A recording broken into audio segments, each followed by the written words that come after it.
One. Welcome back, Scott. Yeah. Good Uh, morning. so let's dig into stuff that's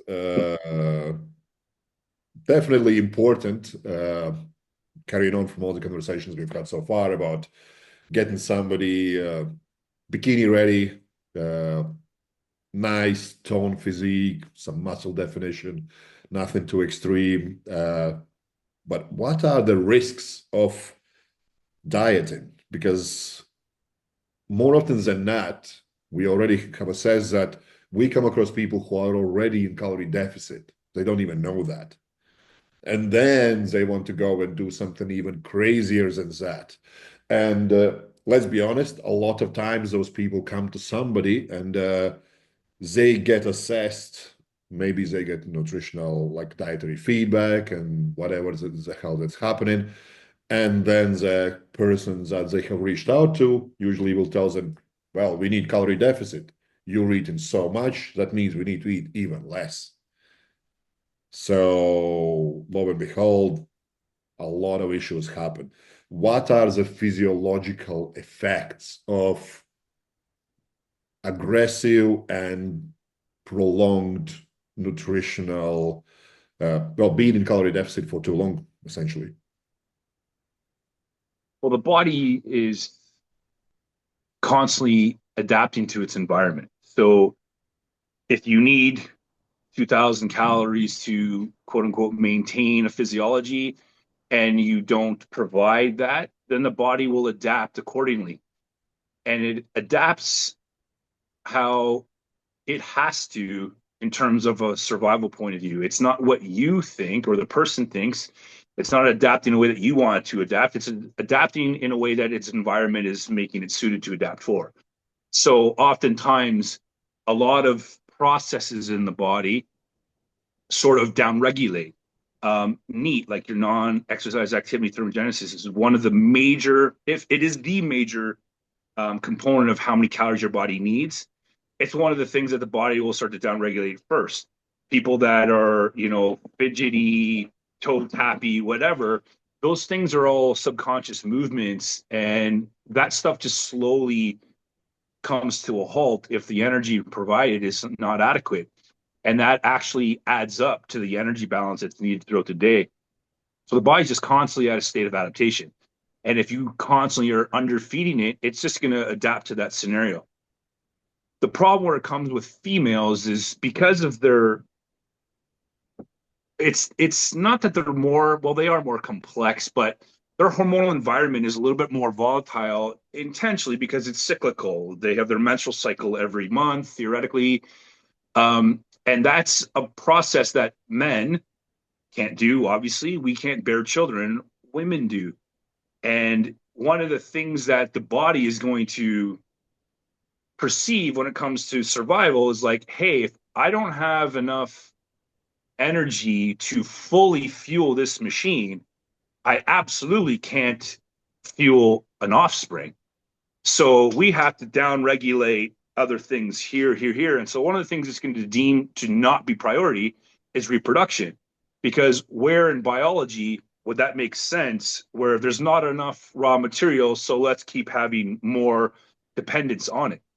It would never happen. So the body just basically disrupts the menstrual cycle. It's a hormonal disruption. And next thing you know, females are suffering amenorrhea and potential infertility down the road. So that's one of the major risks from a physiological adaptation with women. And then, of course, the other thing that happens when the menstrual cycle is disrupted, that then has all kinds of cascading effects on physiology. It's essentially theoretically putting them into what a menopausal woman would be into hormonally. So their hormones are starting to decline. Those hormones are very important for things like cardiovascular health, bone mineral density, obviously reproduction. So as those things are being interrupted and declining, you're losing those benefits. And that's why menopausal females typically have higher risks of hip fractures and stuff like that because their bone mineral density has been declining because of the declining in hormones and or the lack of nutrition that's been there for probably decades ahead. So it's a pretty vicious cycle that they get stuck into. And what they constantly do or being told to do or someone's doing for them is they're monitoring body weight as the sole measurement of progress in whatever their fitness journey looks like. Their body weight didn't go down, so therefore we need to eat less or move more. Well, newsflash, I can move your body weight 10% in a few days with relative ease, and none of it has anything to do with body fat. So to focus on body weight as a sole metric when you're trying to determine your progress in a fitness or health journey or fat loss phase or whatever, it's kind of like using the speedometer, in your car to see how fast you're going through fuel. Like you could indirectly get an idea, but it's not a very accurate one-off measurement. It's sort of just part of the equation. Women need to be paying a lot more attention to other things that are more specific to what they're trying to accomplish. Body weight is usually the least relevant metric if you're trying to lose body fat. What are the hormones we are talking about when we talk about like disrupting hormonal balance and stuff like that? Is there something when people sign up with you that they can check in their blood test and tell you, hey, Scott, by the way, I would like to reach out to you. I want to work with you, and I've already done blood test and these markers are off. What do you think of that? So what would be those markers that would be like alarming bells that calorie deficit might not be a great idea at this point? There's a ton of health markers via blood test that could give indication of a calorie deficit, but none of them would be a good one-off check because a calorie deficit or an energy deficit is going to cause disruptions on blood markers, but they would be things that you'd need to be watching for trends. If somebody just came to me and said, these are my markers, it's hard to say. Is there something that if you would see the blood test, you would say, we are definitely not dieting you in next 6 weeks? Yeah, there would be a lot of those things that would be a potential indicator. Their sex hormones right off the bat would be a good indicator. It's not necessarily to say that you've been in an energy deficit, but it would be showing me a problem of some sort. Maybe it's energy deficit related, probably, but not necessarily. But if they're in an energy deficit or have been living in an extreme caloric deficit, there's going to be a lot of nutrient deficiencies in blood work. That would be very obvious. Their hematological profile, red blood cell, RDW, hematocrit, those things, sort of the geometry of the red blood cell, how many of them there are, their oxygen carrying capacity, those would be hindered. Their iron panel, TIBC, UIBC, ferritin, those things would be skewed. Those would all be pretty good indicators of basically malnutrition, but none of them would say, not one blood test would say, unless you're looking for specific nutrient deficiency, not one blood test would say, yeah, this means you've been in a deficit. But all the markers relatively would be skewed. And the sex hormones would be something that I'd be looking for right away, because it doesn't matter if you're in an energy deficit or not. If your sex hormones are skewed, that is a problem that we'd look to remedy. So what women would want to do is they want to be looking at those values, but they have to be careful of when they're checking those values. Because of the cyclical nature of the menstrual cycle, when you're in the follicular phase, that's when estrogen is going to rise to its peak, and then it's going to decline before ovulation when testosterone spikes. And then in the luteal phase, progesterone is going to make its biggest move, and estrogen rises again. So depending on, day 7, day 14, day 21, wherever you are in your menstrual cycle, that hormonal value is relevant because it's going to have a bit of a range of where it should be based on theory. So not knowing where you are when you tested your bloods and you got one blood test, it doesn't really necessarily paint a complete picture. We need to know what was the conditions of the blood draw. When, what time of day, how was your sleep? Did you train prior? Did you train 2 days prior? Did you drink? Are you stressed out? What day of the menstrual cycle were you? Et cetera, et cetera, et cetera. That is very, very relevant. And I would have and do have all of my clients checking bloods. But when you're looking at energy deficits, or a body that's just not being fueled properly, there's more than just blood work. There's just overall looking at everything, body composition, energy levels, and talking to them. What do they normally look like? People, especially women, give away a lot of information if you're listening to what they're saying. So you just pay attention, and they might have given you the answers without even really realizing it. I remember a few years ago now, I didn't have to do, I chose or accepted the opportunity to do this interview with this teenage girl's parents because they reached out to me to help their daughter. She was 13, 14, turning 14, and they had a fear that she had an eating disorder. So I spent about 3 hours on the phone with her mom, and I heard everything from her mom that she didn't even realize she was telling me. Her mom was a coach, and she mentioned to me how many times that she knows how to do what she has to do. If I need to, if I'm feeling a little bit heavy, I just cut my carbs. That was the light right there. I cut my carbs. As soon as I heard that, I'm like, your daughter has just been watching what you do, and she's just been following your footprints and now, or your footsteps, and now she's bordering on an eating disorder, and she was in an eating disorder. And I've worked with 3 teenage female clients that had eating disorders, and I worked with them along with their parents and their medical professionals. And it's an awful place for them to be in because the body has adapted to this energy deficit to the point where their it's literally rewired their brain. The way they process things is different. Um, One of my good friends' wife is a psychologist or psychiatrist, which is the one that has the ability to write prescriptions. I think it's psychiatrist. I don't know. She's one of them anyway, and she opened up a clinic a few cities away from me, and they specialize in eating disorders. That's her specialty. And in the research, in the best people in the world of this field, they do not understand eating disorders completely. They have a little bit more of an understanding with anorexia than they do with bulimia, but they still don't know the answers. But the one thing they are certain of is the first step of a correcting an eating disorder is to get them out of the energy deficit. Because until that happens, the rewiring that's occurred will not reverse back because the body does not deem that as an emergency. And if there's not enough raw material to come in, it doesn't fix that.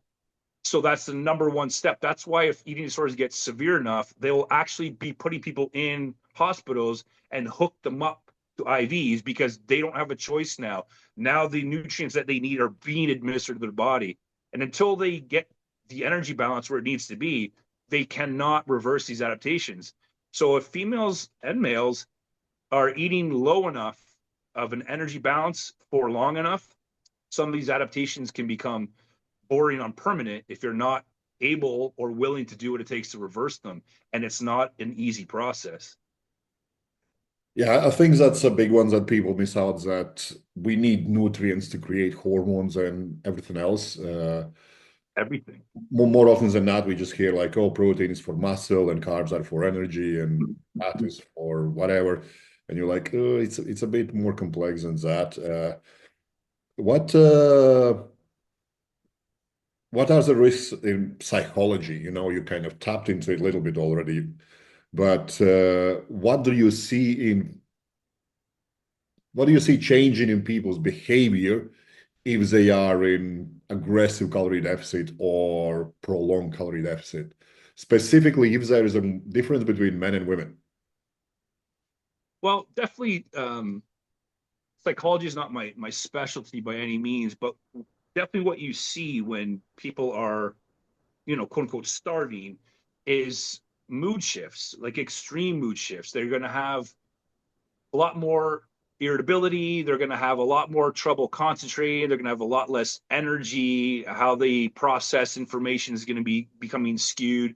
It's going to carry over into their sleep. They're going to start becoming sleep deprived, and that's going to cascade. Like it's just a fucking cobweb of problems that can just start to cascade all over the place. And it's very difficult to sort of pinpoint it to one thing, but we know, or I seem to know anyway, that if you are in an energy deficit, however you're accomplishing that via caloric restriction or energy output, you are literally causing the body to downregulate something in order to adapt because it has to survive. It has to keep your heart beating. It has to keep a certain blood pressure, certain pH level, certain amount of oxygen exchange to breathe, et cetera, et cetera. It won't do those things until it's dying or dead. Everything else takes a back seat. You're not going to be building muscle if you don't have enough energy to get through the day. Like, why would the body prioritize giving you more muscle? That means you need more energy. And if you're not eating it, why would it voluntarily want to need more? Like, it just wouldn't happen. So the effects, I mean, to be honest, I couldn't even tell you the list of effects. It probably is an endless amount of problems that could be created. The thing is that these energy deficits, they need to be pretty extreme for a very long time to cause this amount of problem. But an energy deficit is an energy deficit no matter what.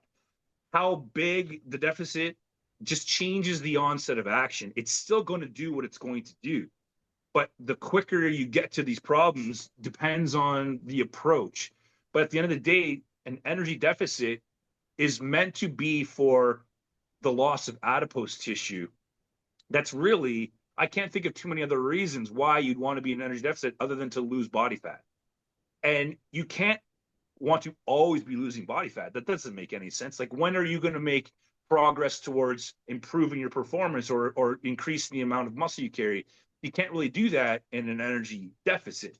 So people need to be blocking out chunks of time. Like, this is a, quote unquote fat loss phase. It's not a fat loss life. That makes no sense. I mean, obviously there's extreme scenarios or niche scenarios. If you're morbidly obese, we need to get the body fat down as quickly as possible because nothing is probably as unhealthy as being that overweight. But that's a very niche scenario, and that can still be done. But it still has to be done in a strategic way. It can't just be carefree. But the problem is that most females are just eating enough to feel the way they think they should be feeling, and their body weight's not blipping on them, but they're realistically probably still in an energy deficit, and that's making all what they think their goals are either impossible to achieve or take fucking forever to achieve. And it's not the right approach. And the other problem is that if they're kind of eating with those goals in mind and they're somewhat familiar with nutrition, their macro breakdowns and stuff like that, the average 140, 150 pound female is probably going to be eating in that 13, 15, 1700 calorie range. That's going to take a long time to bring up problems, but it will if that's enough of a deficit. But you're not going to notice that right away. You're going to notice very, very, very slow onset things. Like libido might start getting slightly lower, and then libido could be tied to a million other reasons. Maybe your boyfriend is this, or maybe your job is that, or your sleep is that. But at the end of the day, if you have a lack of energy coming in, libido is going to be one of the things that starts to get affected because it's going to tie back to that whole biological process. Why does the body want to promote reproduction if you don't have enough energy? So by bringing your libido down, it reduces the risks of a pregnancy, and all these things sort of just follow suit. From a physiological, biological process, however you want to look at it, it all makes perfect sense, and it's exactly what's going on. The body's just adapting to your environment. I think it's great that you mentioned that stuff, that it should be fat loss phase, not fat loss life. And it's not just women, it's men as well. I've seen a lot of guys boasting every single day about how many calories they burn, how much in calorie deficits they are. And lo and behold, when they have done blood test, their thyroid is completely messed up and everything else along the line. And then they are on this medication and that medication. So they're basically medicating their inability to overcome most likely psychological effect that is pushing them to do this, not realizing they are actually harming themselves rather than doing anything good. what are any kind of sustainable alternatives? So let's talk about that. What can people do? And first of all, what would be your approach to open up this conversation about, hey, maybe a fat loss phase is not good for you? You already mentioned that until you get them out of calorie deficit, more likely it's going to be extremely hard to get to them mentally because they just think slightly different. And I've experienced a million times myself when I diet down to single digits. Well, lo and behold, I just come from different country, different mindset. But at the same time, I know I need to withdraw myself sometimes from conversations because they just exhaust me and they're not very productive when I'm dieting. So, how do you get people to come around the ideas that, hey, it's good that you want to take care of your body fat. Your body fat might be a bit too high already, but you're just not physiologically ready for your body to burn the most amount of body fat without causing any kind of issues health-wise. So, have you got any strategies for that, and any tips for somebody who wants to get there and they have done their own work, they maybe have done some blood work, maybe their thyroid values are off, their sex hormones are slightly off. What would you suggest them to kind of mull through their head before they get to the stage where everything is great health-wise, and now they can actually push into that phase of just purely losing body fat for getting results they want to achieve? I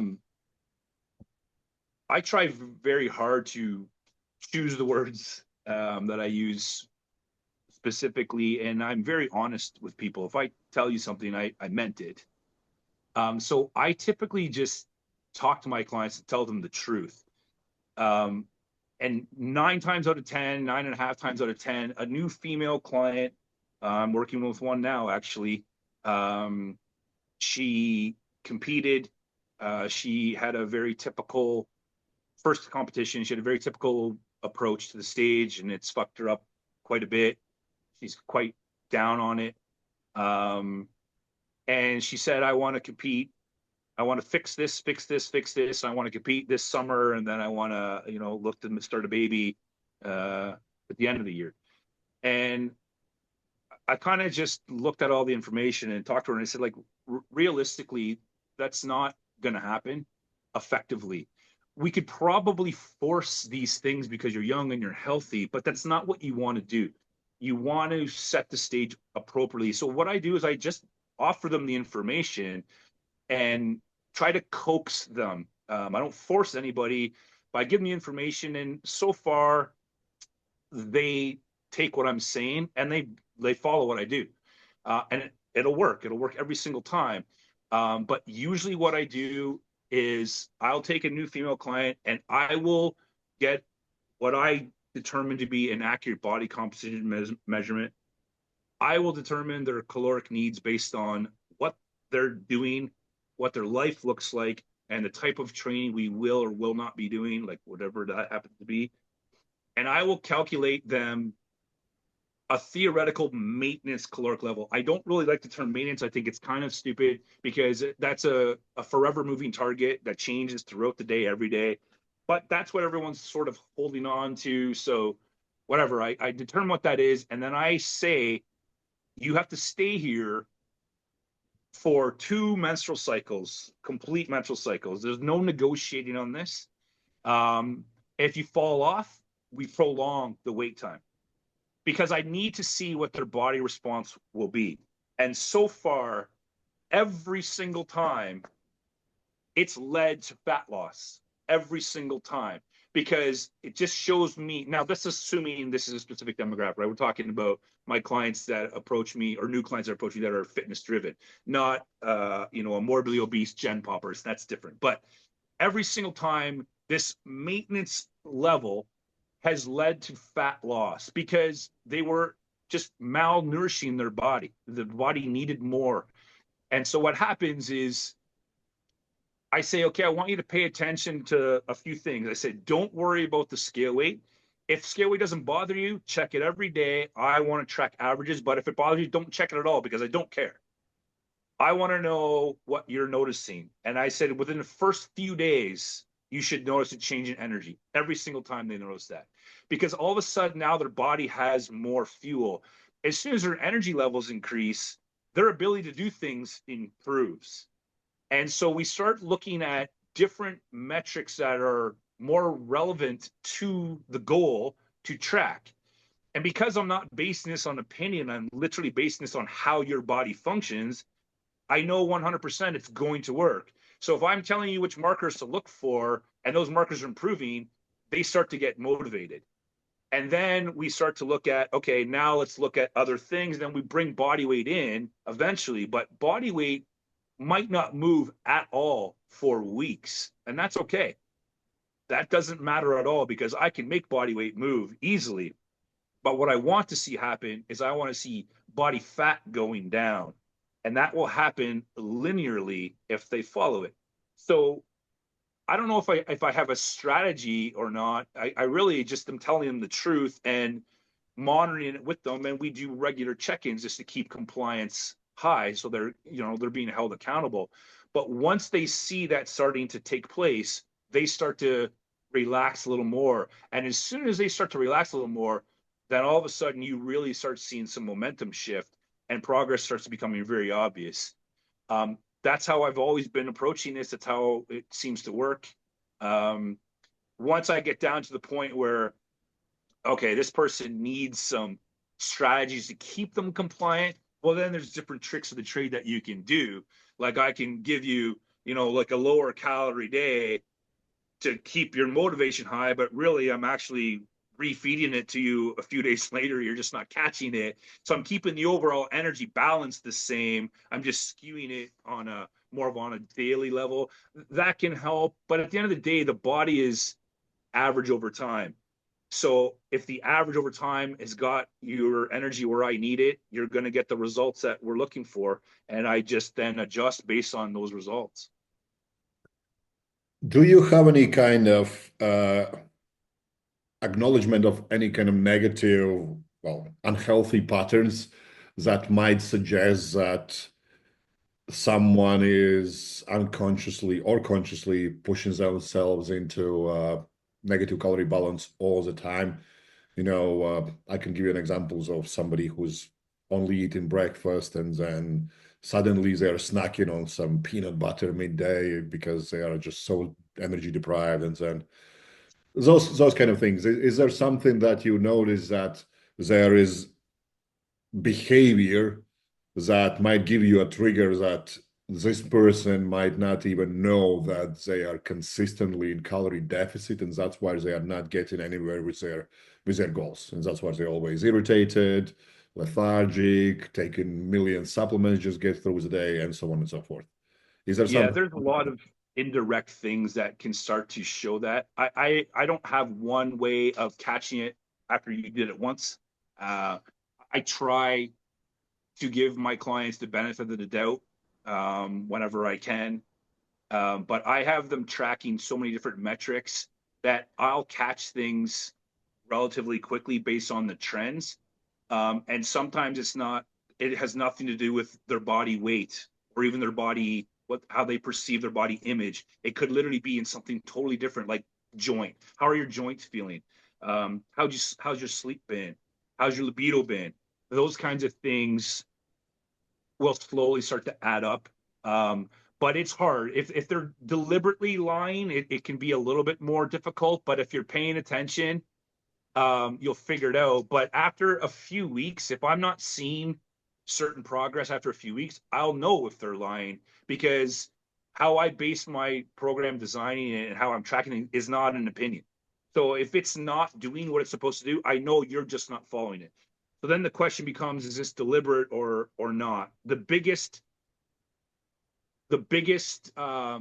sort of detriment to people following their diet is misrepresenting or misreporting caloric intake. Whether or not it's intentional or not is not really known.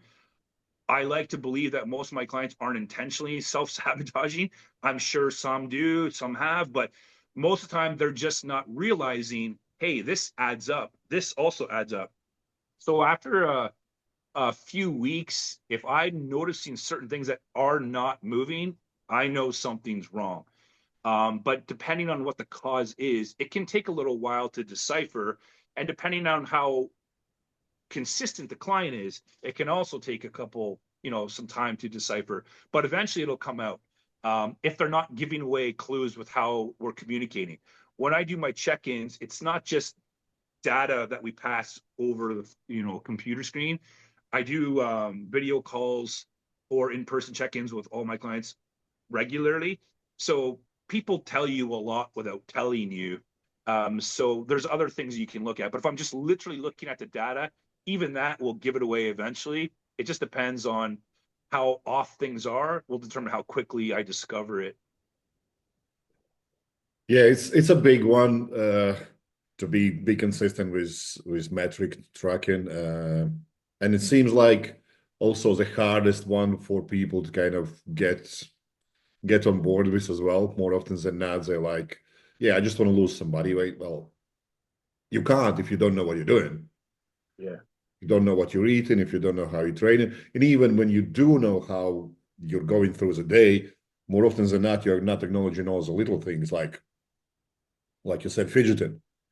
You know, Yep. when I'm dieting in a really severe calorie deficit, I close my eyes when I train. That's how I try to preserve my energy, and I don't do it consciously. I just catch myself out. Oh, I did it again. Like, Yep. so little things like that. Uh, what what could be the steps for somebody to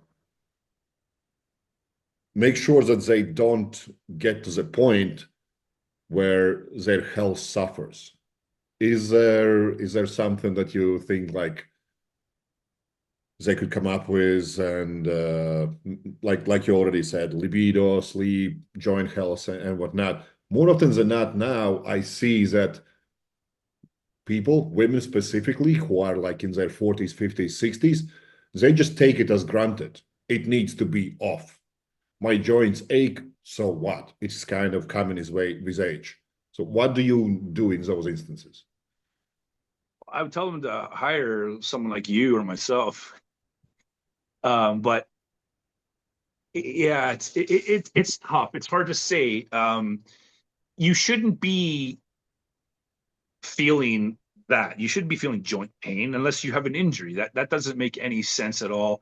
Part of this though is women, especially, seemingly in a way kind of keep up with the Joneses a lot more or try to. So what they see is on social media, they see, well, this person that looks the way I want to look does this and says that they feel this and they track this, so I should be doing the same thing. That's largely influencing them, and that's largely coming from people that don't know what they're doing. They can look the part, and many of them do, but that doesn't mean they know what they're doing. That just means they did what they were either told, or they're the genetic elite, or they're drugged out of their mind, or all three. But that doesn't mean that the information they're offering is sound. And I don't see very much information on social media that I think is that great. So I'd be very skeptical.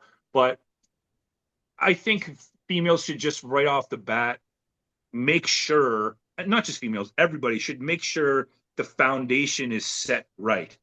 And the foundation has to begin with the proper energy balance. If that's wrong or off, you are already starting behind the start line and you are going to struggle from that point going forward and probably just run yourself further into the ground.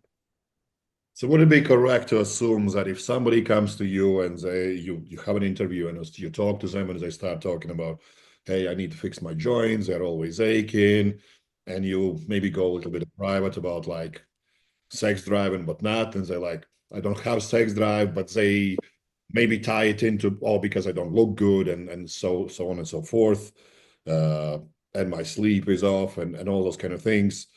Uh, that's the first thing for them to be doing is let's fix those before we start addressing anything else. Yeah, absolutely. I think the first thing you want to address is the major red flags. And if there's anything that's super obvious, like I'm only sleeping 3 hours a night, well, that has to be on the priority list to try to tackle. The energy balance has to happen no matter what. It's non-negotiable. It has to be in place. You have to eat. So you might as well make sure that what you're eating, not in terms of types of foods, but the quantity, you might as well at least make sure that is correct, because that is going to be the solution to most of these problems, or at least the preventative to many of these problems. But then from there, you have to look at the obvious red flags. You don't have a menstrual cycle and you're supposed to, well, that's a problem. You don't sleep, you're supposed to, that's a problem. So we need to address those things in priority sequence for sure. But most people are starting off with the wrong foundation. If you have a shaky foundation to begin with, how are you going to build anything with reasonable stability on top of that? Yeah, right, Scott. I'm mindful of your time. I think I'll try to round it up quickly. Is that aggressive diet and then being in prolonged calorie deficit is not healthy for anyone. What you said, I think that's the biggest takeaway. It should be fat loss phase, not fat loss life. More often than not, we just see everyone just eating salad all year round. And when do you actually build strength? When do you actually build that muscle? Because everyone wants to look good and feel great. And if you're constantly in calorie deficit, that's not going to happen. So. Nope.